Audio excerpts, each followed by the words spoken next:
brand is Philips on these bulbs, and it's the size H11.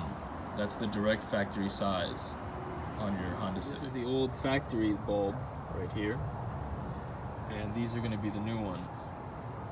And the new one is supposed to give it a brighter, farther look on the road. Okay, so here's the headlight. You're going to get to the back of the headlight, and you're going to disconnect the cable that goes behind the bulb first.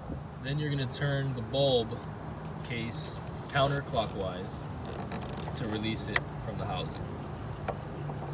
Just like that. When you're finished, you're basically just going to repeat the steps backwards, and you should be finished with this install. This takes no more than 2 minutes, and it's a quick way to change your appearance on your 2017 Civic. The passenger side is exactly the way the driver's side would be, only you have actually a little bit more room on the passenger side, so it's a little easier. Now, I do recommend you do this with the engine is cold, because some of these lines can get really, really hot while the engine was running.